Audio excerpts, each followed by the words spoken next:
ሀይሚና ብሩኬ ዛሬ አልመጡም። እርግጠኛ ነኝ። ያው ሀይሚ እንግዲህ ከባድ የሆነ በቀሏን ትበቀለዋለች። የምር ጠብቁ። ትናንትና ያደረጋት ፕራንክ በጣም አስከፍቷታለኝ። እሺ ግን ያው ወዲያው አባቷ ስላልጨከነ ብዙም አልቆየባትም። የምር ግን ብሩኬ ቻለው። እንግዲህ ያው አጅሪት ለዚህ እንኳን አትታማም። አሰላሙ አለይኩም ወረህመቱላሂ ወበረካቱ። ሰላም ሰላም፣ ጤና ይስጥልኝ ውድና የተከበራችሁ ውድ የሀገሬ ልጆች በሙሉ እንዴት ናችሁ? እንዲሁም የቻናሌ ቤተሰቦች በሙሉ ሰላም ሰላም ብያለሁ። ሁላችሁንም በያላችሁበት የዓለም ዳርቻ ሰላማችሁ ብዝት ይበልልኝ። ውድ ተመልካቾች አድማጮች፣ ለዚህ ቻናል አዲስ የሆናችሁ ላይክ፣ ሰብስክራይብ፣ ሼር አድርጉ። ሀሳብና አስተያየታችሁን ኮሜንት ላይ ደግሞ አስቀምጡ።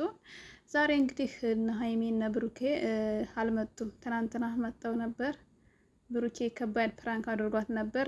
ነገር ግን ያው አባቷ ማሻአላህ በጣም ጀግና፣ ደስ የሚል ፈገግታው፣ ቁጣው፣ ሁሉ ነገር የሚያምርበት በቃ ግርማ ሞገሱ ደስ የሚል አባት ነው ያላት። አስባችሁታል? ለፕራንክ እንደዚህ ለልጁ የተጠነቀቀላት። እንግዲህ አባት እንደዚህ ነው። በቃ አባት መከታ ነው። ሁላችሁም አባት ያላችሁ እህቶቼ ወንድሞቼ ረጅም እድሜ ከጤና ጋር ይስጠላችሁ። ወላይ በጣም ነው የሚያስቀኑት፣ ያስቀናሉና ፕራንክ ሁሉ ማድረግ አልፈለገም። በጣም ተለምኖና በጣም ብዙ ነገር እንትን ተብሎ ነው እሺ ብሎ ፍቃደኛ የሆነው። ግን ፍቃደኛም ሲሆን በቃ ረጅም ማድረግ የለብንም አለ። ያው በቃሉ ትንሽም ቢሆን ፕራንክ አደረገ። ልጁን ወዲያው ፊቷን እያየ ምናምን እውነት በቃ እኔ እንዴት እንዳስቀኑኝ ልነግራችሁ አልችልም። ነገር ግን ይቺ ፕራንክ ነገ እጥፍ ድርብ ሆና በቀሏ ከባድ እንደምትሆን ነው ተስፋ ያለኝ። የምሬ ነው የምላችሁ። ሀይሜ ለፕራንክ አትታማም፣ በጣም አደገኛ ነች። የምሬ ነው የምላችሁ። ከዚህ በፊትም አይታችኋል። በጣም ትጨክናለች ደግሞ ለአንድ ወር ለሁለት ሳምንት ለሳምንት ነው የምታቆየው። የእሷ ፕራንክ በጣም ነው እንኳን አይደለም ብሩኬን ይቅርና ሁሉን ተመልካች ራሱ ታስጨንቀዋለች። እውነት ነው ወይ ብለን እስከምንደመድም ድረስ ነው የምታስጨንቀው ማለት ነው። እና ያው ዛሬ ደግሞ ጠፍተዋል። ያው አጅሪት እንግዲህ እያመሰለሰለች ነው፣ ፕራንኳን እያዘጋጀች ነው ብዬ ነው የማስበው ማለት ነው። እና ትናንትና መሰባሰባቸው በጣም ነው ደስ የሚለው፣ ያስቀናሉ። ጋሽዬ ፍልቅልቅ ያለ ደስ የሚል አባት። እውነትም ብሩኬ እንኳን አይደለም ለልጆች ለእኛም ተርፈናል፣ የሚተርፍ አባት ነው ያለ እውነትን ነው። ደስ ይላል ወላሂ። እኔ ራሱ ሚዲያ ላይ ሁሌም ባይጠፋ ደስተኛ ነኝ። የምር በጣም ደስ የሚል ሲስቅ ሲጫወት ከልጆቹ ጋር ያለው ፍቅር ያለው በቃ ከሁሉም ሰው ጋር ያለው መግባባት በቃ የአባትነት እንትን ያለው በቃ ደስ የሚል ማለት ነው። እና ሁላችሁም አባቶቻችሁን ያኑርላችሁ። ወላሂ ሀገራችንም ሰላም አላህ ያድርገው። እንደዚህ አይነት አባቶች በጣም ደስ ይላሉ። ወላሂ ከሰው ጋር የሚግባቡ አዛኝ፣ የሚመክሩ እና በዚያው አጋጣሚ ምክራቸው ራሱ በጣም ደስ የሚል አጥጋቢ የሆነ ምክር ነው የሚመክሩት። ልጆች በቃ አለ አይደለ ወጣትነታቸውን እንዴት መጠቀም እንዳለባቸው በስራም በምንም ጥሩ አድርጎ የሚመክር ምርጥ አባት ነው። እና እነ ሀይሚ እና ብሩኬ ዛሬ አልመጡም። ነገ ይመጣሉ የሚል ተስፋ አደርጋለሁ። ወይ በብሩኬ ቤት ወይ ደግሞ በፍፄ ቤት ማለት ነው። ያው ፍፄና ቤካው ደግሞ በዛ እየተጠዛጠዙ ነው። ማን ነበር ቤካውና ማን ነበር ስሟ? የብሩኬ እህቱ ናች፣ ዘመዱ እህቱ መሰለችኝ። እሷና እሱ እንግዲህ እንደምታያቸው ጥንድ ሆነው ነው የሚሰሩት። እርግጠኛ ነኝ ያው ለዩቲዩብ ብለው ነው የሚሰሩት። ስሟን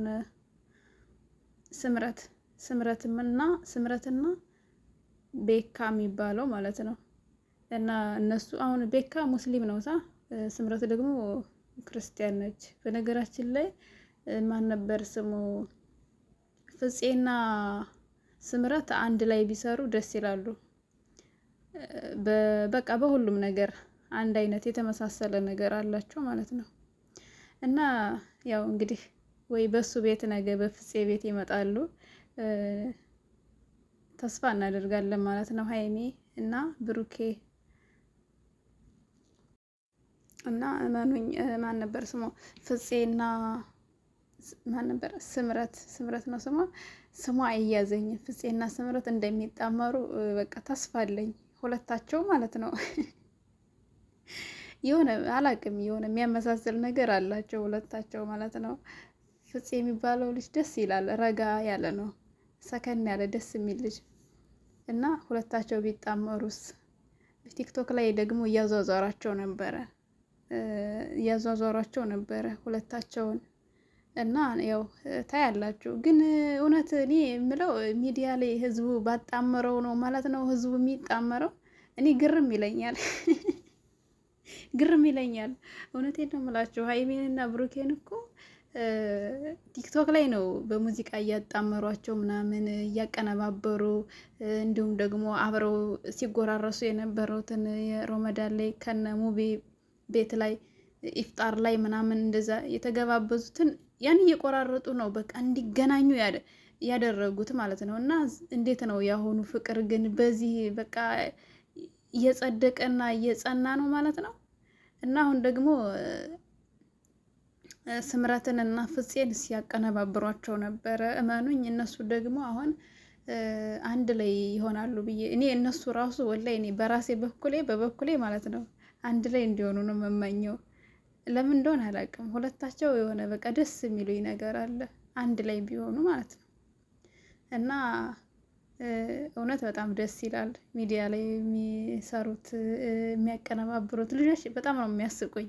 በቃ ስራ የለውም ማለት ነው ህዝቡ ይሄንን ነው ሲሰራ የሚውለው እስከምል ድረስ ማለት ነው። በጣም ይገርማል። ይሄ የሚያመለክተው የሰው ቅንነትና ደግነት ነው። የምር ሰው ሲገናኝ ሰውን አንድ ላይ እንዲሆን ምኞት፣ እንዲሁም ደግሞ በቃ አላደር በቃ ጥሩነት ደግነት ነው ብዬ ነው የማስበው። ግን ደግሞ አላደለ የራስን አላማ ደግሞ አንዳንዴ መተው ጥሩ አይደለም። አንዳንዶቹ በቃ ምንም አላማም የላቸው፣ ሁሌ በሰው ጉዳይም ገብተው የሚጣሉም አሉ። እውነቴን ነው የምላችሁ። በሰው ጉዳይ ገብተው ሁላ የሚጣሉ አሉ። አሁን በባለፈው አብርሽና ፍቅር ቢጣመሩ የሩታ ወገኖች እንትናን ማን ነበር የፍቅርን እየዘቀዘቁ ሲሳደቡ ነበር እንዳለ። በቃ ቀጥ ብለው እንቅልፋቸውን ሁሉ አይተኙም። ላይቭ ላይ ሁላ እየተሰዳደቡ ምናምን የማይበት አጋጣሚ ያለ ወላይ ነው የምላችሁ። ያኔ በቃ ህዝቡ በቃ ስራ የለውም እንዴ ብዬ ራሱ ብቻዬን በቃ በጣም ነው የምስቀው።